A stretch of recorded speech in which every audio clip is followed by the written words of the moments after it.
मूल इतिहास देखेंगे तो उसमें दिखेगा कि सम्राट अशोक ने अपने भाई के लिए, उनके भाई भी जो भिक्षु बन गए थे, उनके बेटा बेटी भी भिक्षु बन गए। और ये ऐसा क्यों हुआ?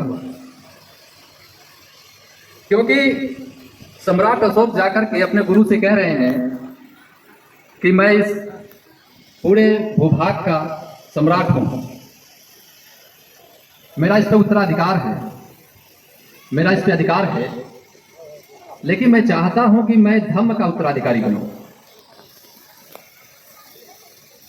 और धम्म का उत्तराधिकारी बनने के लिए मैंने भगवान के जितने भी सूत्र हैं, 84,000 सूत्र की बात बताई गई उन्हें। 84,000 सूत्र पे उन्होंने कहा कि हम 84,000 स्तूप बनवाएंगे, शिलालेख लगवाएंगे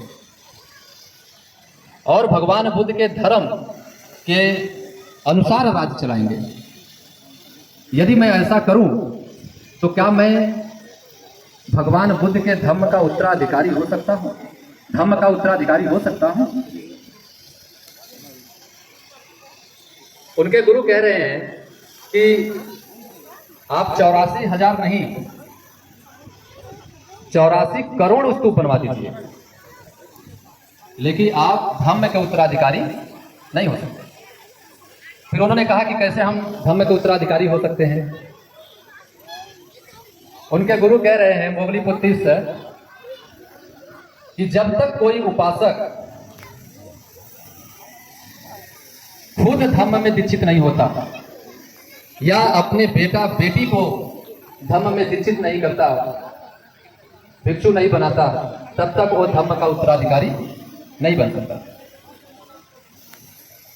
यह बात वहीं पे बैठे हुए महेंद्र सुन रहे थे और उन्होंने सोचा कि हमारे पिता की धम्म का उत्तराधिकारी बनने का अभिलाषा है। उन्होंने तत्क्षण कहा कि आप हमें आज्ञा दीजिए, मैं भिक्षु संघ में सम्मिलित होना चाहता हूं। और वो संघ में सम्मिलित हुए। और वही नहीं, कुछ दिनों पश्चात उनकी बेटी संमित्रा कह रही कि हम भी संघ में शामिल होकर भगवान के धर्म को आगे बढ़ाएंगे। वो भी दीक्षित हुई। आपको जानकर यह आश्चर्य होगा कि भगवान बुद्ध के धर्म के कारण प्रियदर्शी सम्राट अशोक ने दुनिया में जितना अपना राज्य विस्तार किया, उतना अत्याधुनिक काल तक अंग्रेज जीवन तोप बंदूक लेके ललकते रह गए, लेकिन जितनी दूर तक सम्राट अशोक की सीमा थी उसको छू नहीं पाए। 22 अक्टूबर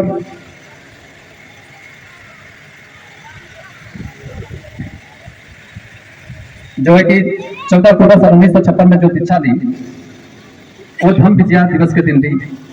अब धम्म विजया दिवस जो है कि अन्य कारणों से बाधित होता है, हमें 14 तारीख को मनाना चाहिए। क्या यह बात बाबा साहब के समय में नहीं था? बाबा साहब के समय में नहीं मनाया गया? जितना हल्का में हम लोग बाबा साहब को लेते हैं उतना हल्का में है नहीं। आप लोग विचार करिए कि धम्म विजया दिवस के दिन, और वो भी नागपुर की जगह, बाबा साहब ने क्यों चुना? दिन और स्थान, ये दोनों चीज बाबा साहब ने क्या वैसे ही चुन लिया था क्या? उसका भी अपना महत्व है। अगर आपकी चीजों पे कोई कब्जा कर रहा है और आप छोड़कर भाग रहे हैं तो कब तक नया बनाएंगे? आज उनकी चीजों की बाहुल्यता है, इसलिए उनमें ज्यादा लोग दिख रहे हैं। आप भी काम करेंगे, आपकी भी बाहुल्यता हो जाएगी, आप में लोग दिखेंगे।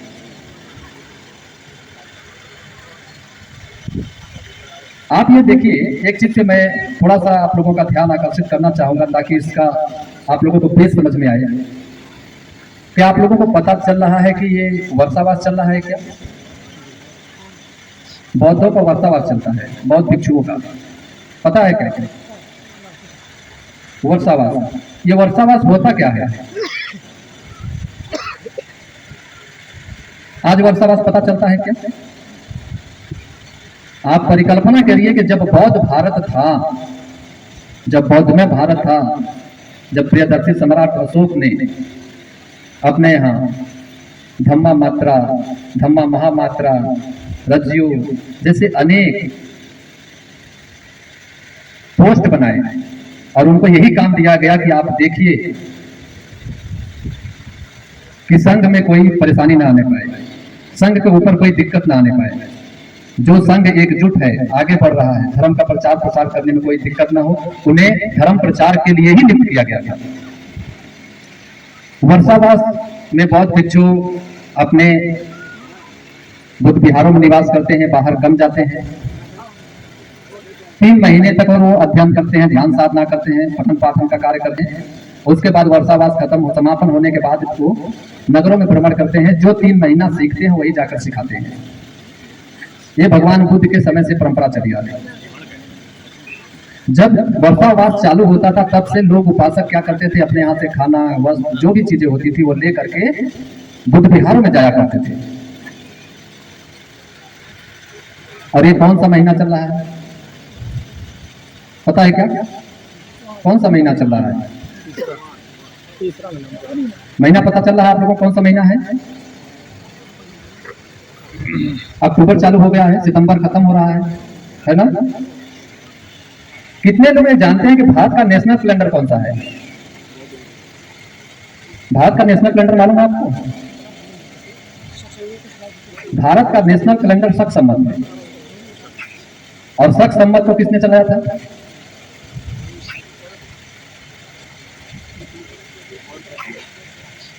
शक राजाओं ने चलाया था। और वो एक बौद्धों का कैलेंडर है। यदि अगर कैलेंडर यहाँ पे बौद्धों का है तो त्योहार किसका होगा? ईसाइयों का कैलेंडर कौन सा है पता है क्या?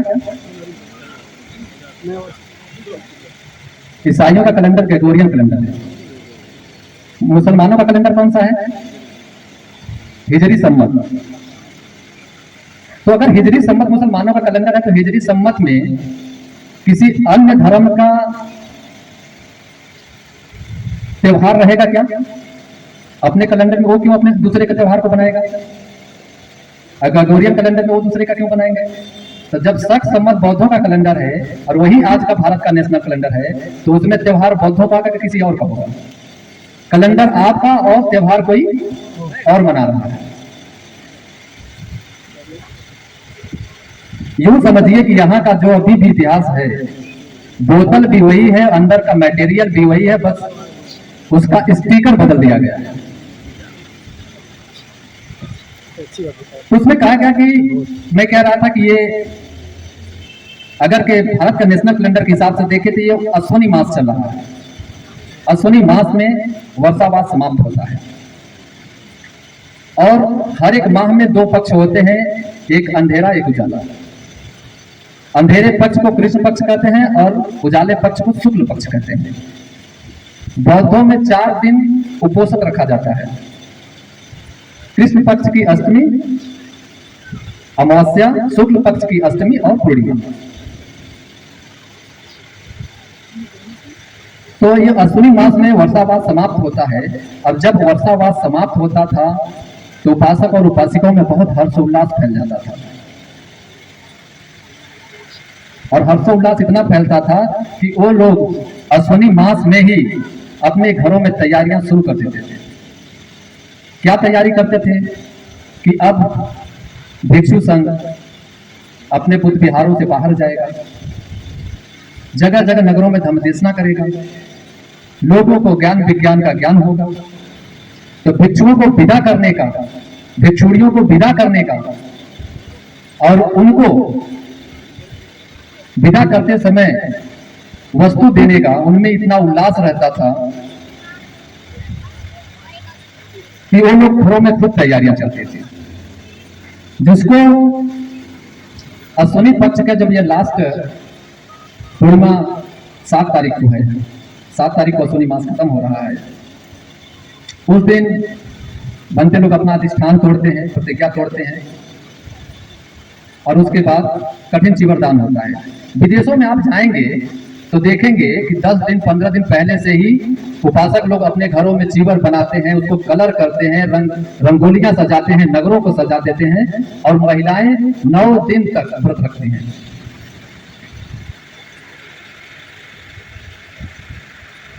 क्योंकि जो भिक्षुड़ियां हैं वो भी वर्षावास समाप्त करके जाने वाली हैं, तो 10वें दिन वो क्या करते हैं, अपना उपवास तोड़ देते हैं। और आप आज भी पूरा बेल्ट देख लीजिए एक नजर से, झारखंड, बिहार, पूरा उत्तर प्रदेश का पश्चिमी क्षेत्र पकड़ लीजिए। इधर ये नवरात्र में दो चीजें इधर की जो है कि दुर्गा पूजा चलता है। गुजरात वाला एरिया देख लीजिए तो क्या होता है, गरबा होता है। महाराष्ट्र की तरफ देख लीजिए तो डांडिया होता है। पंजाब की तरफ देखेंगे तो पिंडी पूजा होता है। और इसमें सभी लोग देखेंगे तो ये महिलाओं से जुड़ा हुआ त्योहार है, महिलाओं को पूजा वंदना है, महिलाओं को उत्साह है। और ये किस लिए है, क्योंकि भिक्षुणी संघ के जाने के उपलक्ष्य में ये महिलाएं आयोजन करती थी। और एक चीज आप लोग अपने नजरिए से देखिएगा कि इसी नवरात्र में लोग कन्याओं को अपने यहाँ खाना खिलाते हैं। आपके यहाँ है कि नहीं पता नहीं, हम लोगों की तरफ तो है। छोटी कन्याओं को ज्यादा खिलाना पसंद करते हैं जो अविवाहित हो। क्यों, ऐसा क्या कारण है? क्या भाई जो उसका शादी हो जाएगा वो महिला नहीं है क्या? वो भी तो महिला है ना, तो अविवाहित महिला को क्यों? और उसमें भी ज्यादा से ज्यादा जो 10 साल 12 साल से कम महिलाएं रहती है उन्हीं को ज्यादा खिलाने की बच्चियों को। जानते हैं क्यों? क्योंकि उस समय में जो भिक्षुड़ियां होती थी और सन्यासी होती थी और वो ब्रह्मचर्य का पालन करती थी, उनको भोजन कराने का जो पुण्य था वो आज भी आपके बीच में विद्यमान है। इसीलिए जो ब्रह्मचर्य का पालन महिलाएं करती हैं, जो कुंवारी लड़कियां, उनको भोजन दान आज भी कराया जाता है। बस रूप परिवर्तित है, आपको उसे खोजने की जरूरत है। तो ये जो 10वीं का दिन है, ये 10वीं के दिन से उत्सव चालू हो जाता है। क्योंकि आप लोग कहे कि एक चीज देखिए कि सम्राट अशोक ने लोग कहते थे कि धम्म दीक्षा लिए शुक्ल पक्ष के किसवें दिन, शुक्ल पक्ष के 10वें दिन, अश्विनी मास के शुक्ल पक्ष के 10वें दिन। तो क्या शुक्ल पक्ष के जो है कि 10वें दिन से पहले नहीं दे सकते थे क्या? राजा महाराजा बुलाते तो कौन नहीं उनके दरबार में पहुंचता, ले सकते थे। लेकिन उन्होंने क्यों इस दिन चुना? क्योंकि वर्षावास के समय में किसी को धम्म दीक्षा नहीं दी जाती, इसलिए वो इंतजार कर रहे थे और उन्होंने धम्म दीक्षा नहीं ली थी। ये भ्रम है लोगों का। मैं कहा कि उनका हृदय क्यों वृद्धा था? क्योंकि वो बौद्धिज्म को मानने वाले हैं और बौद्धिज्म के मानने के कारण उनका हृदय परिवर्तित हुआ। नहीं उसके बाद बहुत सारे लोगों की जुबानें काट लिए, कान में सीधा पगला दिया, उनको तो कभी दया नहीं आई। और एक राजा जान रहा है कि जब वो जा रहा है, एक राजा अगर के आक्रमण करेगा तो क्या लोग नहीं मरेंगे क्या? और लोग मरेंगे नहीं तो राज्य जीतेगा कैसे? ये बात पता नहीं थी क्या? ये तो पता था ही उनको। लेकिन उन्होंने उस समय कहा कि मैं तलवार के बूते तो विजय नहीं करना चाहता, अब धम्म के अनुसार लोगों के हृदय पे विजय पाना चाहता हूं। इसलिए लोगों को अन्य जगहों पे अपने धम्मदूत को भेजा और साथ में भगवान बुद्ध के धर्म को भेजा। और जहां जहां उनके धर्मदूत गए सब लोगों ने उनको अपने सिर माथे लिया, सम्मान किया। और जितना दूर उन्होंने तलवार के बूते पे अपना शासन नहीं स्थापित किया, उससे कहीं दूर तक उन्होंने धर्म की वजह से अपना शासन स्थापित किया। आपको मालूम होना चाहिए कि 52,000 वर्ग किलोमीटर में उनका राज्य का विस्तार था। आजकल 52 किलोमीटर का राज्य संभल नहीं रहा है। और इसलिए हुआ कि भगवान बुद्ध का इतना धर्म व्यापक था और जहां गया वहीं के लोग ले लिए। यहाँ की तरह लोग नहीं है विदेशों में, जो आप कहिए गोबर का पिंडी बना के कि ये गणेश है तो वहां के लोग मान लेंगे। विदेश के लोग बेवकूफ नहीं है, तो भगवान बुद्ध के धर्म को विदेश के लोग मान रहे हैं तो बेवकूफ नहीं है, कुछ तो बात होगी। बुद्ध के धर्म का विस्तार इसलिए होगा क्योंकि बुद्ध की जो शिक्षाएं हैं वो एक मानव के साथ कैसा व्यवहार करे और एक मानव को एक दूसरे मानव के साथ कैसा व्यवहार करना चाहिए, इसी बात को भगवान बुद्ध के धर्म में बताया गया है। इसलिए लोगों ने लिया उसे। बहुत सारे लोग आज, आपको पता है कि उन्हीं भगवान बुद्ध के धर्म को पालन करते हुए आज हमें कोई बीमारी हो जाती है तो दवा खोजी जाती है विदेश में, और विदेश से टेक्नोलॉजी आती है, विदेश से लोग जाते हैं सीख के आते हैं और विदेशों से हम मेडिसिन लेते हैं। लेकिन जो सिर्फ दूसरों का चुरा के खाए उनको क्या पता कि आज के 2500 साल पहले ही हम दूसरों को दवा दे चुके हैं। आज के 2500 साल पहले यूनान में जब बीमारी फैली तो सम्राट अशोक ने अपने यहाँ से चिकित्सा और दवाई को भेजा ताकि वहां जाके लोगों को मेडिसिन दिया जाए, दवा दिया जा सके ताकि वहां के लोग ठीक हों। 2500 साल पहले जिनको हम दवा पहुंचा रहे थे, जिनको हम मदद पहुंचा रहे थे, जिनको चिकित्सा सुविधा पहुंचा रहे थे, आज 2500 साल बाद हमें उनसे लेना पड़ रहा है। यह है अत्याधुनिक भारत, क्योंकि यहाँ की सोच ऐसी बन गई है कि हमें चढ़ना हिंद महासागर, हमें चढ़ना हिमालय पे है और हमारा मुंह हिंद महासागर की तरफ है। हमें ज्ञान विज्ञान प्रगति की तरफ जाना है और लोग जो है कि गाय गोबर मूत्र में फंसे हुए हैं। अब ऐसे देश जो है कि विश्वगुरु बनेंगे, लोग कहते हैं हम विश्वगुरु बनेंगे। अगर पूछ लिया जाए कि विश्वगुरु अगर क्या आप मानते हैं अगर भारत विश्वगुरु रहा दुनिया में, तो भारत विश्वगुरु किसकी वजह से रहा? वही तो भारत का ऐसा गुरु होगा जिसे विश्व के लोग गुरु मानते होंगे। तो जब ऐसा नाम खोजेंगे तो केवल तथागत भगवान बुद्ध के सिवा और किसी का नाम नहीं मिलेगा आपको दुनिया में कि जिन्होंने विश्वगुरु। तो जिस दिन उन्होंने धर्म विजय किया, धर्म के अनुसार जीवन किया, तो जानते हैं जब कोई बड़ा आदमी, कोई जैसे आज अभी मैं इसलिए उस बात को कह रहा था कि 14 तारीख को बाबा साहब ने धर्म दीक्षा ले लिया, तो धर्म दीक्षा दिवस आज लोग सेलिब्रेट कर रहे हैं कि नहीं? उसको एक त्योहार के रूप में लोग स्थापित करते हैं, है ना? अगर वो 15 को लिए होते तो आपकी मजाल थी वो 14 को मनाते, 15 को ही मनाते। तब सोचिए कि इतना बड़ा सम्राट जब धर्म के विजय की घोषणा अश्विनी मास के शुक्ल पक्ष के 10वें दिन अगर कर रहे हैं तो उस दिन को वहां के लोग क्या उत्सव के रूप में नहीं मनाते रहेंगे क्या? और उसी समय से उसको उत्सव के रूप में लिए, धर्म विजय दिवस के रूप में उत्सव में लिया और वो चलता रहा निरंतर। और बाबा साहेब, मैं कह रहा था कि बाबा साहब उस दिन को, उस स्थान को क्यों चुने? बाबा साहेब को यहाँ का इतिहास खूब अच्छे से पता था, इसलिए बाबा साहेब उसी धर्म विजय को फिर वापस करना चाहते थे कि भारत में भगवान बुद्ध के धर्म की विजय हो।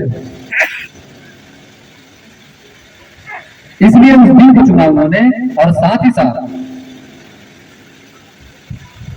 नागवंशियों का बहुत बड़ा गढ़ नागपुर में, और वो सभी नागवंशी भगवान बुद्ध के धर्म को मानने वाले थे, इसलिए उन्होंने स्थान नागपुर चुना, ऐसे ही नहीं चुना। बहुत जगह मंचों से मैंने सुना है, बहुत जगह कहने को मिलता है, और उसको कहने में कोई बहुत बातें हैं। काल परिस्थिति के हिसाब से हमेशा बदलना चाहिए। लकीर का फकीर बनना बुद्धिमानी नहीं है। इसीलिए बुद्ध ने 2500 साल पहले ही कह दिया कि बाद में चल के इसी में लोग तालमेल करेंगे, इसीलिए उन्होंने कह दिया कि अब पति को भगवान। सारी बातें आप कह के हार जाएंगे, लास्ट में एक ही शब्द भगवान बुद्ध का आपका सब खत्म कर देगा कि स्वयं जातो पर को।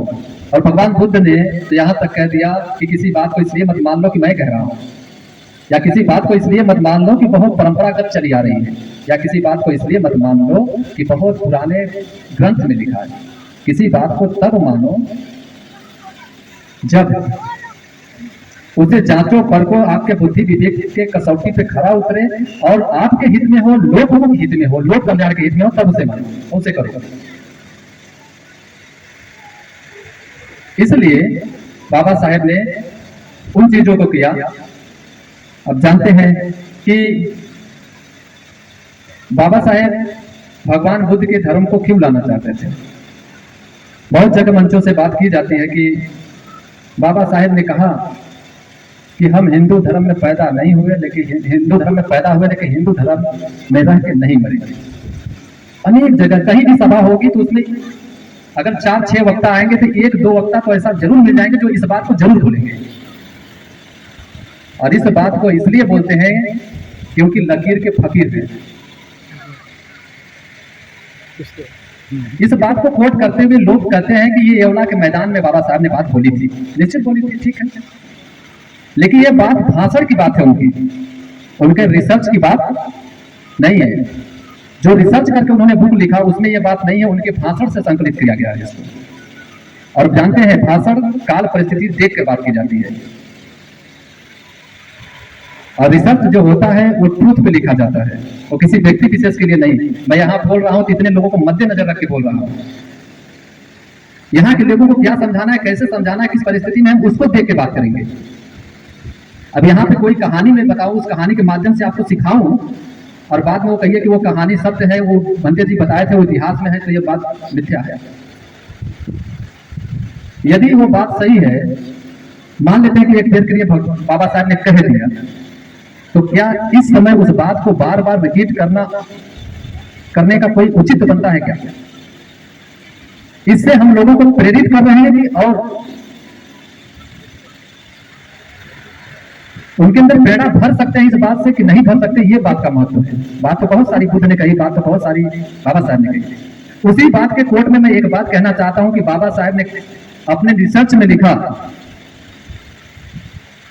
कि हमारे पूर्वज नागवंशी बौद्ध थे।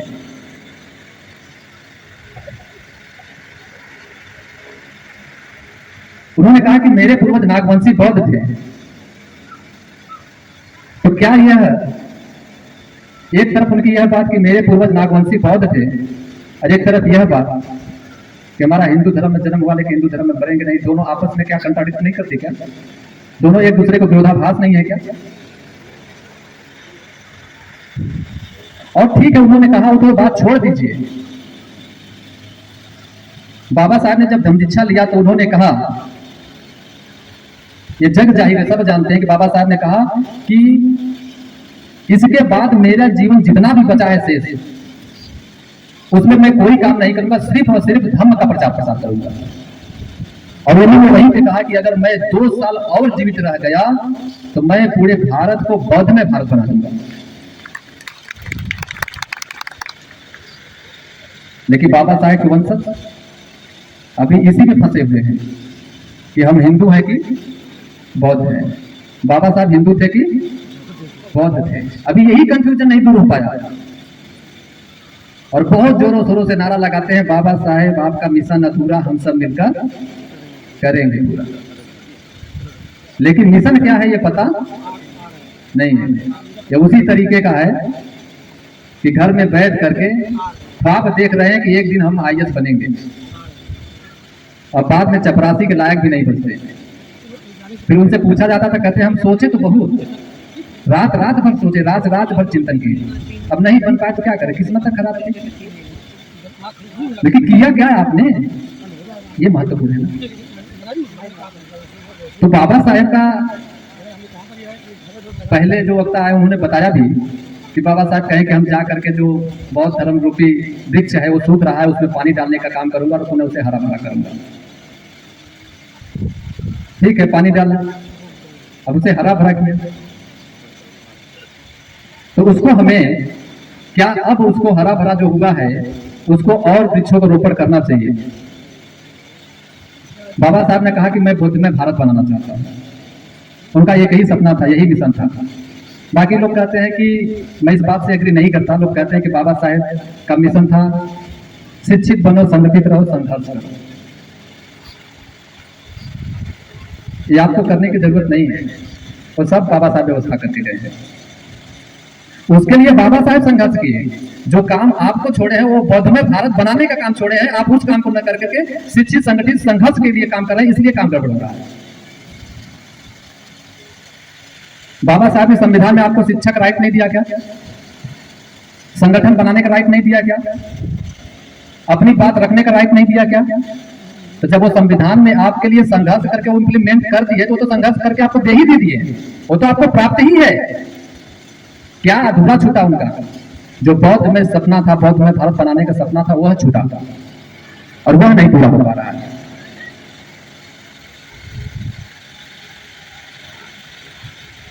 आज इसलिए बाबा साहब जानते थे कि आगे चल करके परेशानी आने वाली है और आ भी गई है। बाबा साहब ने उस समय कहा कि जब आपका शिक्षा का हक छीना जाएगा, शिक्षा खत्म कर दिया जाएगी, आपके सारे राइट खत्म हो जाएंगे, तो कहां जाएंगे आप? कोई तो ऑप्शन होना चाहिए। इसलिए मैंने कहा कि बाबा साहब को इतना हल्के में लेने की जरूरत नहीं है। ट्रक का सामान टेंपो में लोड नहीं हो पाएगा। आप लोगों को ये बात समझ नहीं आती? ट्रक का माल कभी टेंपो में लोड कर सकते हैं क्या? तो आप अपने पितृता के हिसाब से बाबा साहब को आके इतना आसान काम भी नहीं है। बाबा साहब की जो सोच थी इसलिए बौद्ध में भारत की कि यहाँ पे न्याय की व्यवस्था बहुत लचक पचक चल रही है। चलिए मान लेते हैं कि आप खूब पढ़ाई कर लीजिए, शिक्षित बन जाइए, बीए एमए कर लिए, डिग्री ले लिए, कंपटीशन की तैयारी कर रहे हैं। अब क्या हुआ कि आईएएस की जो भर्ती है उसमें आपको फार्म भरने का मौका न दिया जाए, क्या करेंगे शिक्षा लेके? जब आपको अपनी प्रतिभा दिखाने का अवसर मिलेगा तभी तो आप अपनी प्रतिभा दिखा पाएंगे ना। अवसर ही ना मिले तो कहां प्रतिभा दिखाएंगे? तो बाबा साहब ने कहा कि हमने आपको अवसर दिया है प्रतिभा दिखाने का, लेकिन मुझे नहीं लगता कि यह अवसर ज्यादा दिन तक रहने वाला है। यह अवसर आपसे छीने उससे पहले ही आप अपने लिए दूसरा अवसर तलाश लीजिए। इसलिए बाबा साहब ने संविधान में राइट के साथ साथ भगवान बुद्ध का धर्म भी हम लोगों को दिया। बाबा साहब ने शिक्षा दिया, वो तो ले लिए, रोटी दिया, लिए। अभी एक कवि जी कह ही रहे थे कि एक मुट्ठी अनाज की बात कर ही रहे थे, तो राशन तो मिल ही रहा है। किसकी वजह से मिल रहा है? कोई भी प्रधानमंत्रियों का अपने घर से अपने दान इसके लिए आके दे रहा है क्या आपको? तो संविधान में आपका राइट है, संविधान में जो बैठेगा वो देगा। इसके लिए बाबा साहब के संविधान की वजह से मिल रहा है, न कि उनके रहमो कर्मों की वजह से मिल रहा है। तो शिक्षा मिल रहा है, स्वास्थ्य मिल रहा है, रोटी मिल रहा है, कपड़ा मिल रहा है, मकान मिल रहा है, ये चीज तो मिल ही रही है। और ये किसने दिया? किसने दिया? बाबा साहब ने दिया। इसको हम लोग लिए और जो कुपोषण के रोगी थे वो खा खा के अब मोटे हो रहे हैं, और खा खा करके इतना खा लिए कि जो बाबा साहेब से पहले कुपोषण से मर जाते थे आज जो है मोटापा से मरे जा रहे हैं, मोटापा कम कर रहे हैं। बाबा साहब ने इतना भर भर के दिया खाने के लिए। अब जब वो खा लिया, वो सब चीज मिल गया, बाबा साहब ने वो सब चीज दिया, बिल्कुल हमें दिया, हमें उपयोग करना चाहिए, हमारी चीज है, हमें उपयोग करना चाहिए, निसंदेह हमें उपयोग करना चाहिए। लेकिन बाबा साहब ने भगवान बुद्ध का धर्म भी तो दिया था।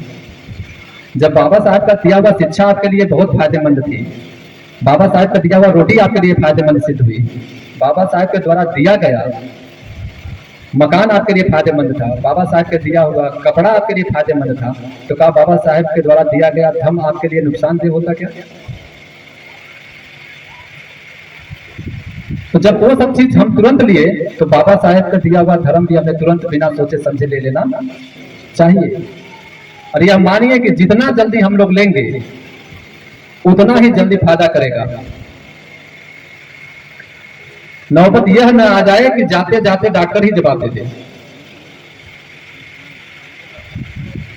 इसलिए डॉक्टर को जवाब देने से पहले ही आप पहुंच जाइए। नहीं तो संविधान कह रहे हैं कि संविधान खत्म हो रहा है, खत्म हो रहा है। जब खत्म हो जाएगा तब के लिए भगवान बाबा साहब ने सोचा था कि ये धर्म इनकी रक्षा करेगा। क्योंकि जिस धर्म को हम मान रहे हैं, भगवान बुद्ध का धर्म यही का धर्म है, और भगवान बुद्ध के धर्म के मानने वाले दुनिया में लोग हैं। अगर इनके खिलाफ